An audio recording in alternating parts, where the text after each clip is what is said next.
Hello, everybody. My name is James Shannon. I am a part of the ESL 540 Methods and Structure of English Immersion for Elementary Education.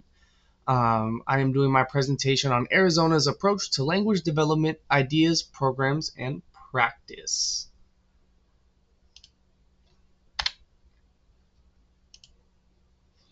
So, what is an EL? So in Arizona, a student is considered an English learner if their primary home language is not English and they score below proficient on the Azella assessment. This ensures we're not making assumptions based off language data alone. It's really important to remember that this identification doesn't mean the student isn't intelligent. It just means that they need targeted support to access the curriculum while developing their English. So the demographics and home language composition. So Arizona serves more than 80,000 ELs across PK through 12. The majority are Spanish speaking, but we also have students who speak Navajo, Somali, Arabic, and other languages. This diversity means there are no one size fits all strategy.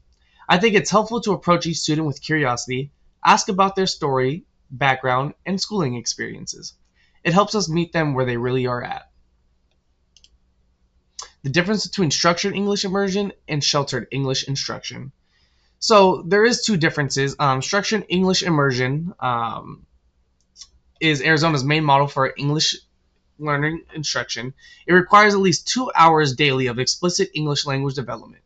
What makes it different from sheltered instruction is that SEI is very focused on language skills, whereas sheltered instruction blends more with language and academic content. SEI is mandated in Arizona by law, and it is designed to support students systematically in building language proficiency. So, Arizona's language development approach, there are 4 principles which ALDA is comprised of. So, we have assesses based expectations, integrated/content language, explicit instruction, and then feedback.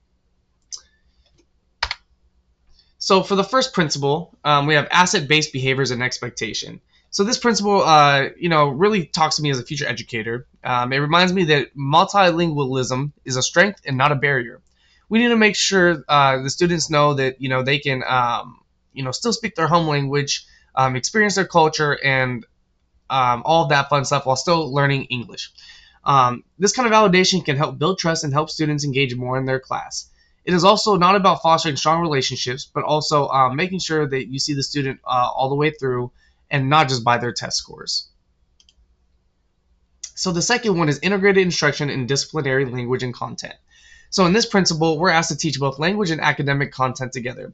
That means if we're teaching a science lesson, we're also intentionally teaching the language students need to discuss and write about that science content.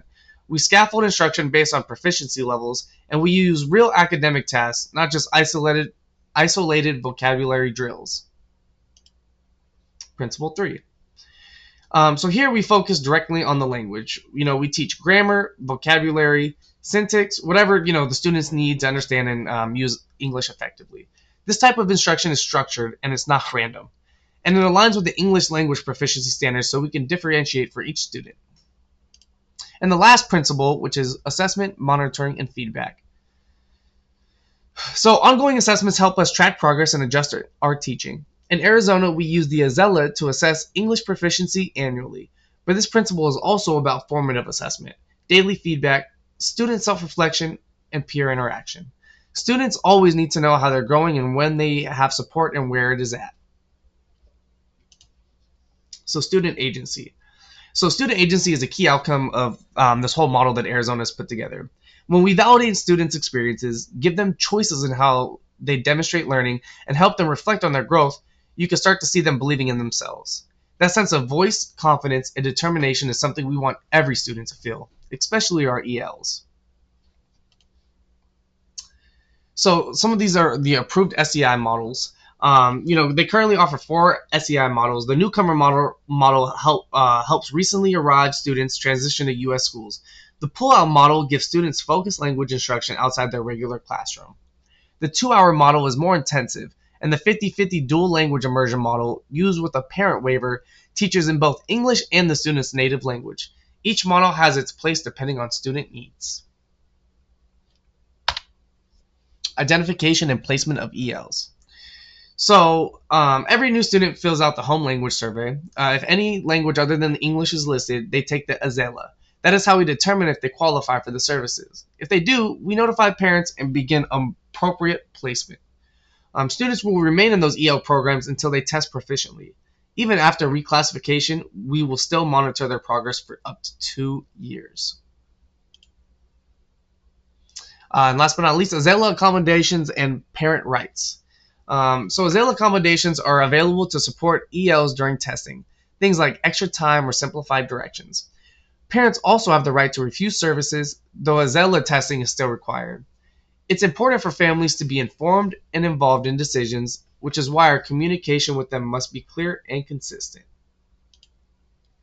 So, in summary, to try to effectively teach English learners, teachers need to be able to work together and use the best practices that have been proven to work in the past. Arizona's language development approach, LDA, is based on four main ideas that help English language learners: setting goals based on student strengths, teaching both language and subject together, focusing on specific language needs, and giving students feedback on a regular basis. A big focus is on the idea of asset-based behaviors. This behavior values students' national and multilingual backgrounds, and I think that especially working with multilingual people daily, this lesson would be very valuable for me to come back to. Hopefully, I will see these strengths in my students over time, which directly builds trust and gets them more involved in their day-to-day tasks. During my observation hours, I have seen how teachers have been able to combat a language barrier, providing one-on-one time with the student while still maintaining the rest of the class and their behavior. Another important part of making sure the services are provided is correctly is identifying English learners. The sooner the better always. The Arizona English Language Learner Assessment and the Home Language Survey are the two important keys for figuring out who can go to EL classes and who cannot. Some students might not get the help they need because of this process. They might be missed or misclassified. A goal of mine would be to work closely with ESL specialists, interventionists, and other teachers to make sure all of our teaching methods are consistent and that ELs get useful help in all their classes. I noticed a common theme in ELIA, which is that ELs do a better job in school when their classroom teachers and ESL trainers work together well. Moving forward with my observation hours and student teaching, I will try to prioritize maintaining open communication with other teachers and pick their brains. I will regularly review student progress, and advocate for culturally responsive practices anytime I see fit.